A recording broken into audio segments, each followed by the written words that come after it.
Mbote na ba amoureux ya MDGD TV mafuta ya sika nzambe apambola bino ezali ngai wa bino mère Dorcas la grande dame na ye lisusu liboso na bino po tolobela actualité car nde boyebisanga mère moi équilibre tango eyindi tango epete toza na besoin mpe toyeba tozwa mpe ba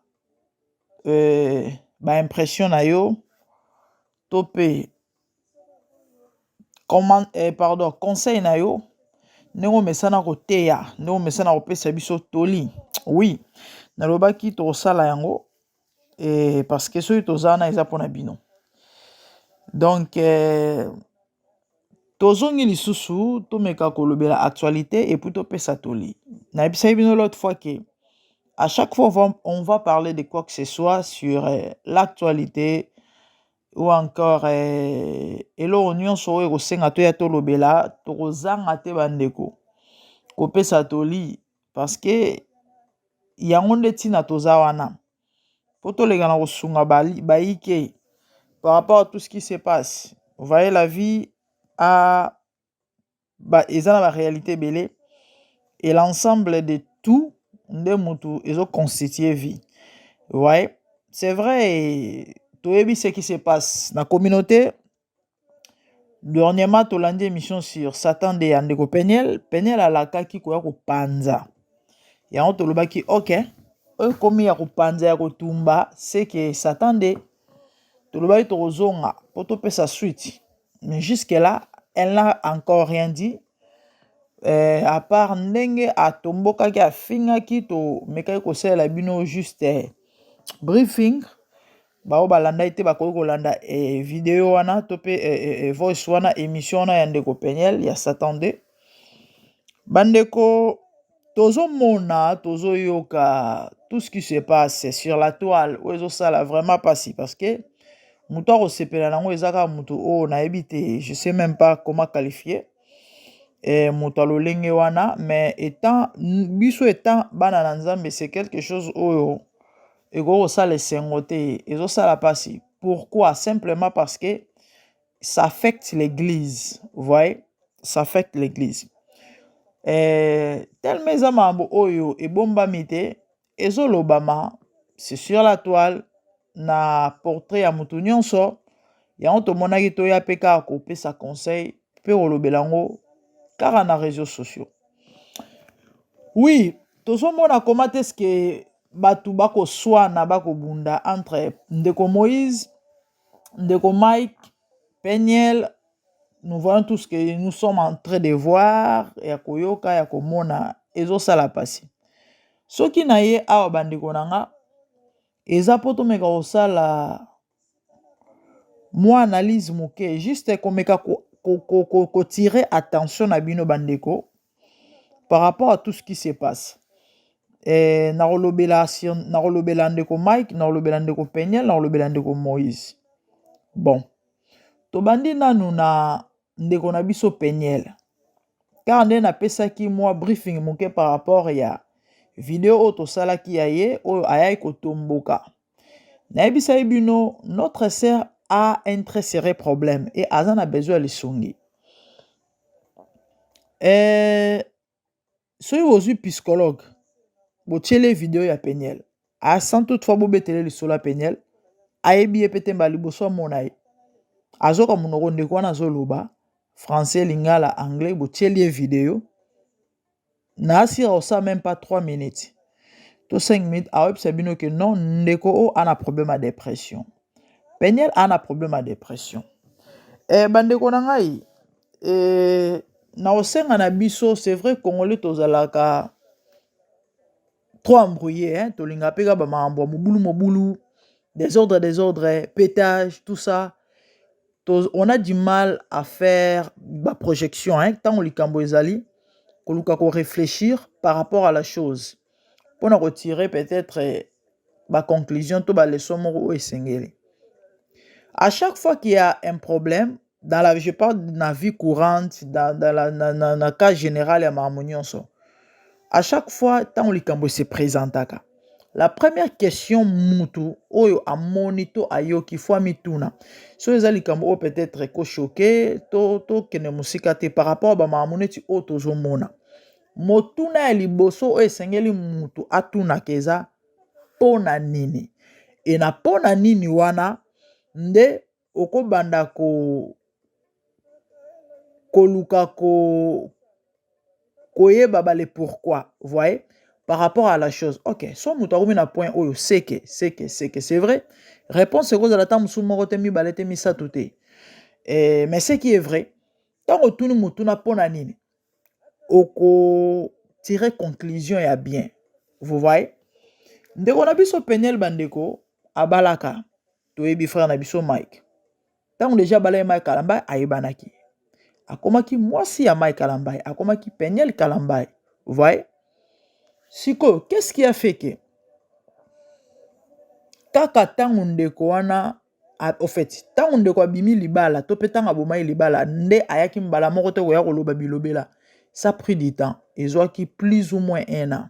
Parce qu'à la kaki a koya koloba ba vérité. Mais ils ont qui moins ngonga. Ndeko avandi aye koloba oto ebi mukile ningana ka tozongela ngote. Siko mutuneza onga personnellement mitunaka. Pona nini? Parce que bato va traiter des malades, des folles. Naza à 100% d'accord avec LT na ba mamunyo sasala tel que ko finga na ba misusu. Aza motu ba mambobele pe oza pa kosa pe mais to globaliser ma mamunyo so. Tango ndeko babali akoma mo sa meka yambai.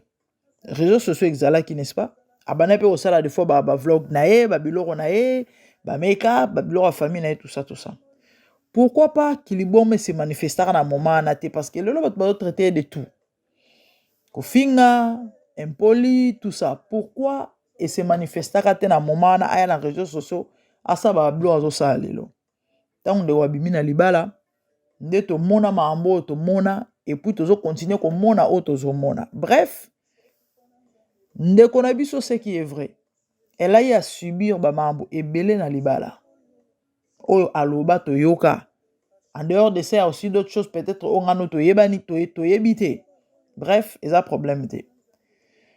Et c'est là où les choses ont commencé. Pour le londeko, a commencé à point où a commis.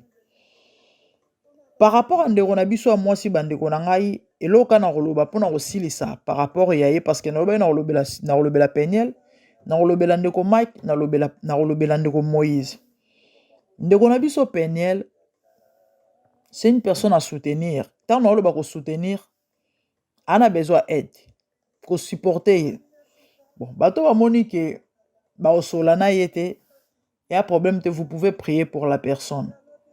Oui, Bible au Seigneur, la Bible intercède d'accord pour na bateau.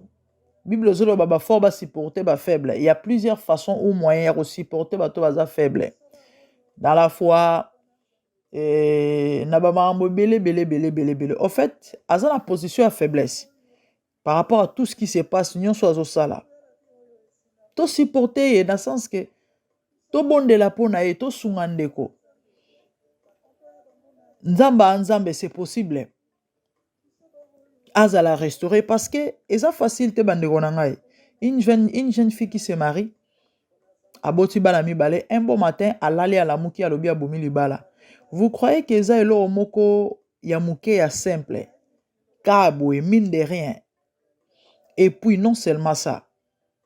Toebi et c'est moment signon sezalara abala azalere na foyer nae. Vous voyez? Mais notre sœur aboma libala kaboué. Asikala na bana et ba mambo zo salema tel que zo kendelo na croyez-vous que aza vraiment na kimia to vineza ezo marambozo le kapena malam na vie na été.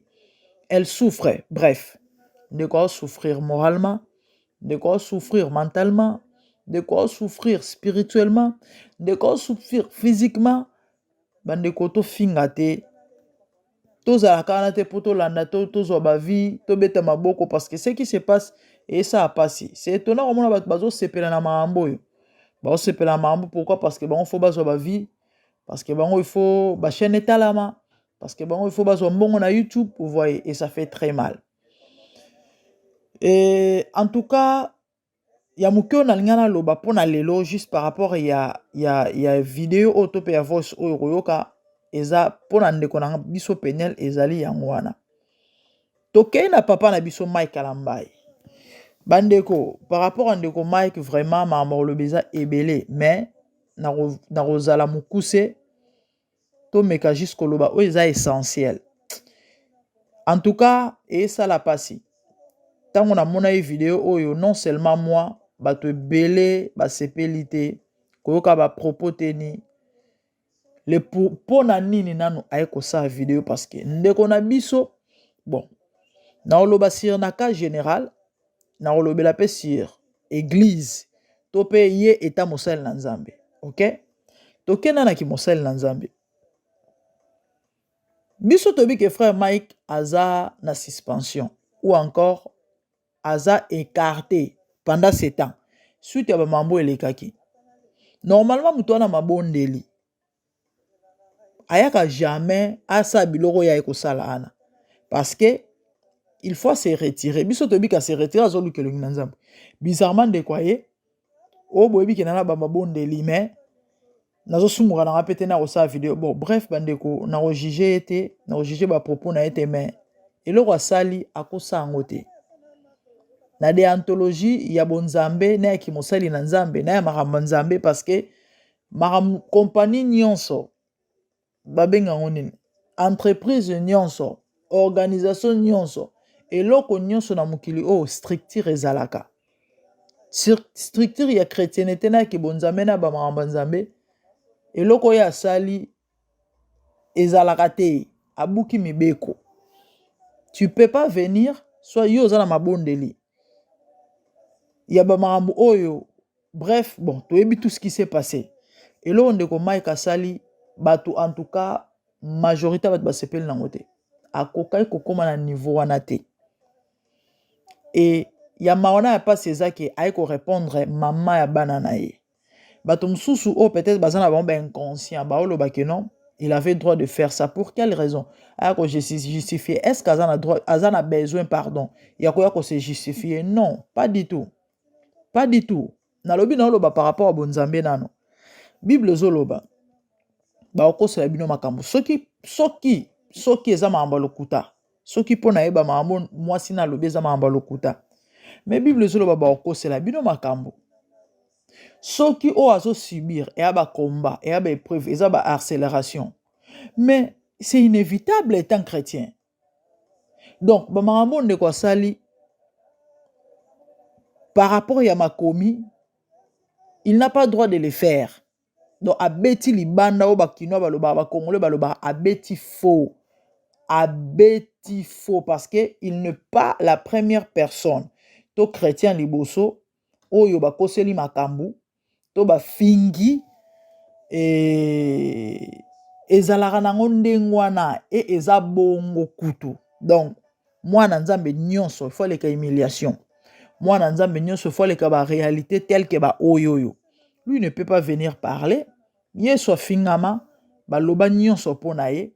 Ye peut-être rolo bazan Nzambe bandeko. Bobi combien de pasteurs, combien de basel Nzambe ba kosela maamba ka bambi ya minene okutu eze lorote. Ba koseli penza mutuke no a violer. Ba koseli penza mutuke a chezemi mais maamba lokuta. Ba koseli penza mutuke a yibi. Mutu ake même ti prison. Ba apôtre totanga na ba Bible bandeko. Misu ba boma bango même na roboma na maamba lokuta. Ka pona kombo a Yesu.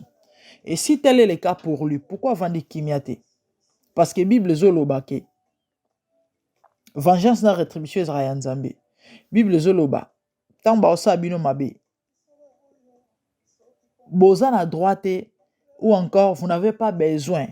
Ya rosa ba justification moko boye ya balolenge moko boye parce que molobel na bino eza Nzambe. Et surtout par rapport ya temps oyo ye a passé. Tant turbulence oyo passé. Na logique fallait ndeko Mike avant da kimia. Wana ezana par rapport à kibonzambe. Tobi masko na mambo kibonzambe. to bimana makambo ki bonzambe to qu'est-ce qu'on a bon moto boy. Est-ce que mobali aloba apenza bande ona ngai mwana mobali na aloba mobali pas n'importe quel mobali mibali ya lelote o bazala minoko supu mibala minoko supu te na aloba mibala mobala solo mobali penza so baswani na mwasi to mwasi afingi to est-ce que mobali penza aloba mobali aloba atteint jamais un homme ne parle pas. Un homme ne parle pas trop déjà. Un homme ne parle pas beaucoup. La femme te na nature à moi si a ralane kaka. Te na nature à moi si basi baloba na bangoka. Mais mobile aloba te. Mobile ata moi sa fingi ata moi sa koseli mara mobile avanda nye mobile ata la kaka. Mais koka moi ndeko na biso aye koloba et puis ba propos on de quoi tenir de tozo kuna tina to ya ko répéter ngo awate. Comment il peut en arriver jusque-là? Jusqu'au point que vous reconnaissez ce canapé, là où elle gémissait avec l'autre là. Atabino moko, maman ya mwana na yo, ya bana na yo. Donc apparemment, Peniel a raison de dire qu'il aime partager ba photo bolumbu na ye, ba vidéo bolumbu na ye. En fait, c'est triste et regrettable ba marambo oyo. Eza mawa, eza passe ce qui se passe. Toke na ndeko na biso Moïse Mbiye. Bango nyonso ka ndenge moko. Moi je croyais peut-être nga va ane kimia. Nyonso ezaka kopelisa moto. Et pourtant, fallait moto ebo mama. Na nyonso oyo, c'est l'église qui est affectée. Na nyonso oyo, c'est le nom de Jésus qui est sali. Na nyonso oyo, ezaka okangela batu porte à l'eau. Parce que muto a ebi nzambe te. Aota na musika. Oh, peut-être Aolinga changer vie. Croyez-vous à ressembler à une église? Croyez-vous? Rien. Aoyate. Pourquoi? Parce qu'Aota là-bas, Marambo et Zolekoyo. Tant moussous koutouye à kokomana niveau en atesco na oya osa nini. Bande koto bon la mitema. Yesu ozonga. Tout ce qui se passe là, il y a une distraction oyo satana. Azako ko distraire batu bana nzambe. Pourquoi? Parce que pour y atteindre objectif na.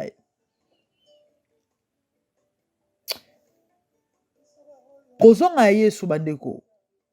Eza réel. C'est vrai, les gens ont toujours l'habitude de dire Yesu on bana loba ozonga mokoni. Mais muto atanga la Bible. Muto ayebi nzambe. Aoto na muto na anate. Rien que na makambu nyonso zo leka na mukili ayebi ke Yesu ozonga. Bandeko na ngai. Concerne, c'est vrai, moi qui vous parle naza parfaiteté. Paul aloba. Ce que je fais, c'est oubliant ce qui est en arrière. Onyo se leka na bosani. Mais na ota la présent, na ota la futur. Et na osa la en sorte que naza disqualifié te, na raté l'olate. Après avoir prêché les autres, ngamo naza la rejeté. Paul la oloba. Bandeko, étant ba nzambe, toza batone faillible. On peut broncher. Nako beta libaku. Nako zokiso na maloba na ngai. Nako sapelo mo pe scandalisé, hein? Même bato balandanga, bato balinga ngai, on est humain. On n'est pas parfait. Mais ils ont un processus, na procédure. Au moins na nzambe. Et sengeli alanda pour résoudre problème. Yango na osenga na bandeko. Vous savez, maîtrise de soi, ils ont la fruit à Saint-Esprit. Ya nzambe mutape sa ango. Il faut tozala to bonde la rapport na nzambe asonga biso tozo batu o bana maîtrise. Il faut vraiment prier pour ça, c'est très important. Baloba bazwa mokano na kandate to pe ba réagir na sa sentimate botelelo onde ko Mike Sali ayo lobela ayo ko takine Moïse na vidéo ayo ko lobela suma ba zawadi o epesi bato vraie colère normalement na logique fala vanda kimia. Et vous pouvez constater dans la vidéo, bato meka ko calmer. Mal kaling ko se calmer te abisi bango batikaye na babimba bakende. Wana nyonso po ani bandeko kanda. Il est aosa babiloko wala sous le fait de la colère. Certainement actuellement, le frère est en train de regretter parce que ça a toujours été comme ça. Au moins so réagir dans sa kanda. So réagir dans sa sentiment. En tout cas 80-90%. Et Zalaka qu'il faut regretter après. yango bandeko il faut qu'on apprendre maîtrise de soi. Même bas sportif kutu elora liboso oyo ba imposera bango la maîtrise parce qu'étant sportif tu peux faire des dégâts. Will Smith ba utuko disqualifié awa 10 ans babani na Oscar pona nini likolo kozanga maîtrise de soi. C'est vrai, il avait raison de se fâcher. Mais réaction na esali ka perdre raison. Okoza na raison na likambo ndeko na ngai ba fingi yo ba koseli yo ba salir yo ba salu eloko moko boye osepeli nango te. Mais maîtrise esunga yo. Maîtrise ebatela yo. Parce que si vous avez une maîtrise, tu risques de perdre même la raison. Ta mon frère azaki n'est pas un problème te. Mais loko a sali bandeko a perdre raison. En tout cas, muto robete la Mike maboko. Muto lo bake Mike a sali bien. Yaka muto yo un inconscient bolimbi sangai. Bolimbi sanga. Muto a réfléchi ça te. Muto a insensé. Muto lo bake non, il a bien fait. Soko vandi au sali au réfléchir par rapport à la vidéo au yokin deko avec tout ce qui se passe. Ah, kito côté. Bandeko kito côté. Toi apprendre maîtrise de soi. Les amis, apprenons à nous calmer devant les circonstances, la réalité, les problèmes et sunga makasi. Ata soko loba. Zela na mu pepo aneleka. Ozwana attend. Ya réfléchir. Il y a questionner. Il y a tout n'a pas entourage parce que bato na peso l'année bana ba conseiller bien te. Ouais, bato ba conseiller de quoi que ça la droit de réponse basungi était. Basungi atamokete. Basungi atamokete. Bandeko bref, na ozamulaite pour na osilisa. Na o conseiller pe na oloba bandeko bo olanda biso boy. C'est vrai, tozala na te karapo. Pourquoi l'équipe est au lobby? Libata sumbi est au lobby. Il y a de ces choses-là et il y en a une importance. Par exemple, le KO. Il y a maona pas ces accords parce que c'est l'église qui est affectée. L'église est soit coufée là. En plus, bandeko toza en pleine Pâques. Koka mois. Bandeko ba fêter lycée quoi ya Yesu na do bisika nzambaza na ebité so ami lo belanini. Même na satana okamwa biso. Okamwa bandeko lycée quoi ya Yesu. Ba toujours fêter ba chrétien ba fêter résurrection de Jésus-Christ. Mais ba to ba soana et ba tongo banani ba chrétien. Plus grave ba sali na Nzambe. Mon Dieu. On est où là? C'est terrible hein? C'est triste. Et ça fait réfléchir. Ezo pesa ba réponse et belé o tam sutoro lo baboete. Sinon ils a ba scandale. Molumo égarément ezo agir na niveau moko nzamba sunga bandeko. Bandeko nanga, prions pour les hommes de Dieu. To sambela pona basali na Nzambe. Pourquoi? Simplement parce que baza bato ba sansa relaxa nzela. Et tant Satan azo ciblé bango. Soka parvenu ko zo bango na mitambo. Ezali défaite ya makasi na ka Nzambe. Pourquoi? Parce que milimo epengwa. Ndeko mo atuna ngai tant marambo vaseline bimelobi mère. Yo zo kote la bato na bino, mais pourquoi tout le monde ba mitara la ba kofi olo midete na ba fere? Et pourtant bino bo traita ba on kutu ba indigne. Ngana ebise mutara la kofi Satan a bénéficié nani. Mutara la fere Satan a bénéficié nani. Ana bénéfice au bénéficié te. Ana bénéficié mais par contre mutara la ya mosal nzambe Satan a bénéficié. Po ebike ba ame ekufa. Ya zo vision de ba amwana o ba ke pa nzambe non ba ko ya pa nzambe te fo ba ya pa na ye. Faut ba ye pa na ye.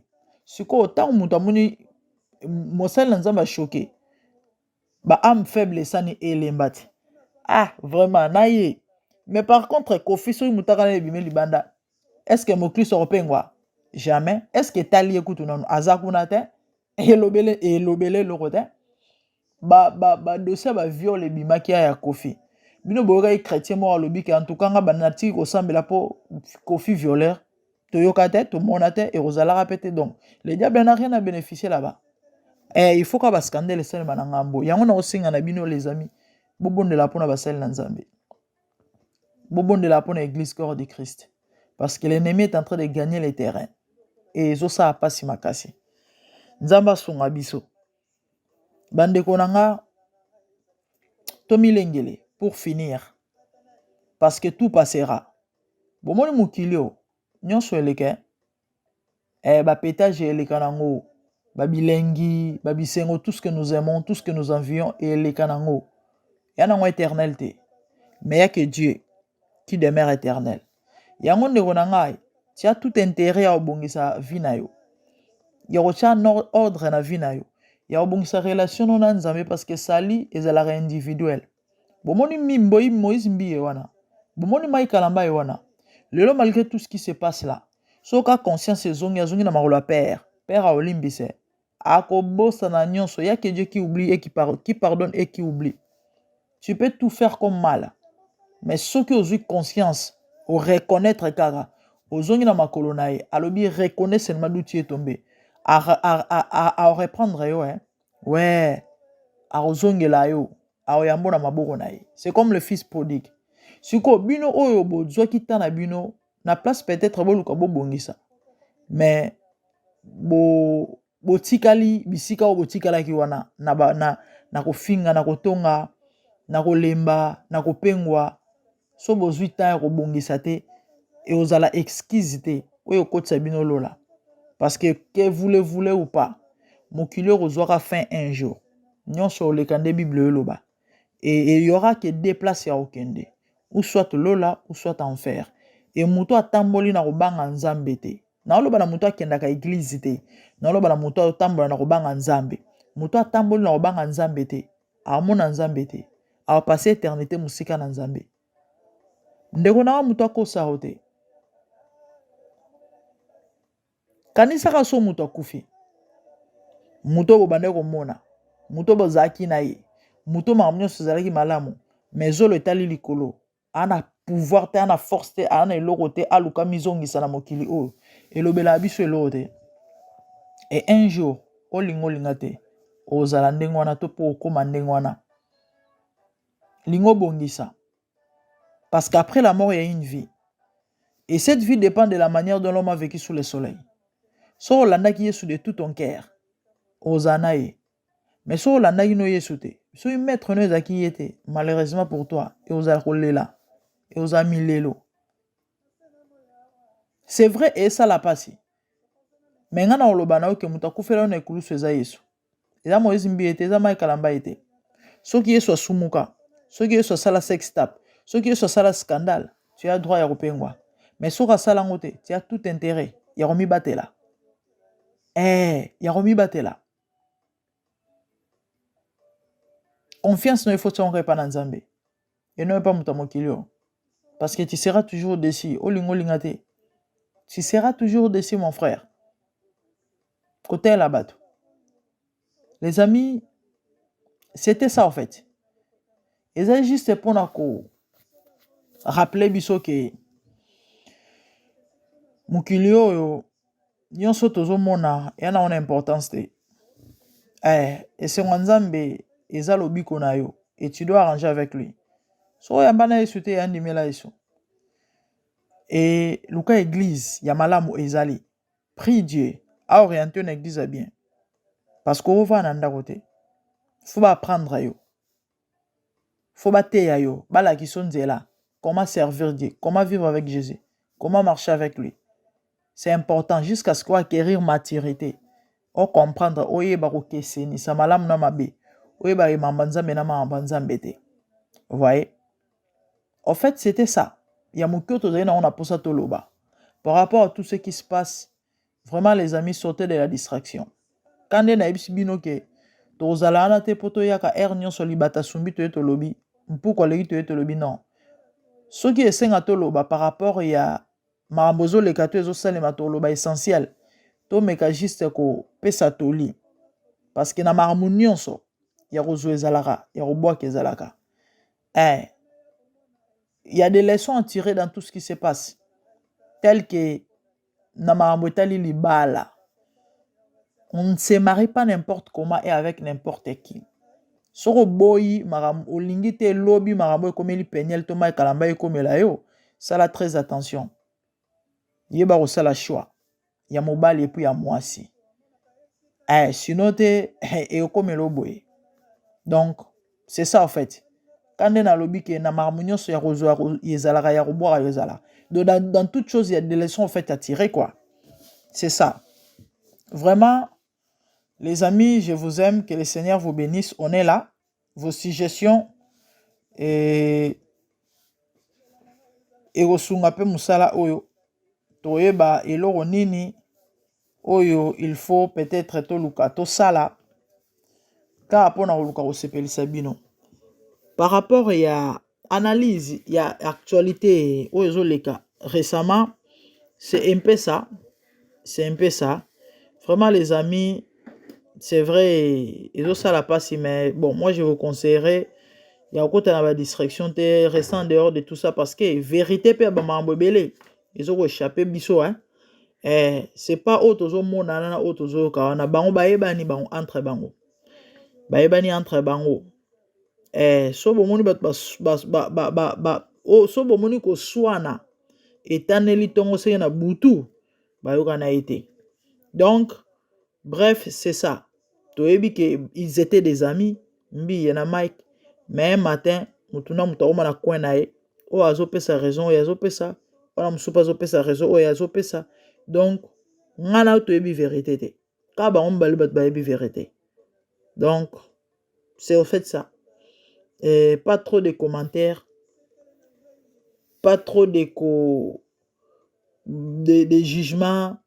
Nzambe moko ayebi mitema. Et à s'en charger na bango. Et pour finir, je vous dirais que très bientôt, nous allons mettre en maboko. En tout cas, bato belé ba regretter, hein. Bato belé ba regretter. Nde bato ba ko sepela ko yoka ko mona ko tala ba scénario to pe ba cinéma o. Et bon, on a penza ba rolela. Croyez-moi, parce qu'il s'agit de l'église. Il s'agit de l'église. Le Seigneur ne sera jamais content. Place à vandi on a na trône nae. Amona komateske église oya kufela sopela makila. Mutu moko boto batu moko baya ba kosala ba n'importe quoi et ba na ko affecter église et ba na kopengwisa batu nzamba olinga ngote et neti bazo yoka te parce que les gens sont en train de parler mais ils s'en foutent, hein. Ils s'en foutent. Mutna muta osala oya osepela osala puisque comme leader na ndenge nae na coin nae na marque nae. J'ai une église, je suis pasteur, je suis chanteur, j'ai la renommée, j'ai la notoriété, j'ai l'argent. Donc ba conseil à bato le bango sur l'autre parce que na limité bato bazangi ko conseiller bango. Mais neti bango bazo sepela osala o bazo mona ba okanisa bazo yoka. En tout cas très bientôt nzamba ba na frapper. Et ba ko frapper on eza ba ko frapper ya pamba te. Ba ko frapper penza que non nzamba tie mutu contre mur. Ya contre mur penza que na biso o tozo ta mususu tozo sepela romona to yoka ba biloko to comme lele parce que nzambe ba sarana nete. Souvent à telema toujours mutu asuka. Tant bino bo silisa bo lobby bo seki bo sali bo monique et lui il va se lever maintenant pour na rocha ordre et ozala mabe makasi. So ba mamone koma. Donc vraiment nzamba sunga bandeko na biso ezo sa pasi makasi makambo yo. Ya mambo ko sepela nango te, ya kobetela maboko te. Ya mambo ya kolinga te, ya koluka te. C'est vrai des païens bazo sepela. Bazo sepela, bazo linga ngo kutu ezala bongo parce que mais bon. Nzambe kaka. Vraiment merci beaucoup. Quant à moi, je vous revois très bientôt parce que tolobaki chaque jour tozo linga to sala effort. Elma ekota parce que maramba lobela eza ebele bien que le temps nous fait aussi des fois défaut, parfois défaut. On a beaucoup de tozala ba maramba belé et mais tozo sala effort vraiment bozwa ba élément mikolo nyonso kaka po équipe bino update et surtout bozanga eloko ya kotala te to ya kosala te. Talaka surtout ba mboka ba pétage neti ba poto air moko esalaka bien, ça détend les nerfs, les esprits, vu que pression elekaka makasi mingi. Moi toli, moi koseka, moi bama mususu et puis voilà. Que le Seigneur vous bénisse, c'était ça pour aujourd'hui, merci. Zambe na moya, olatike mo.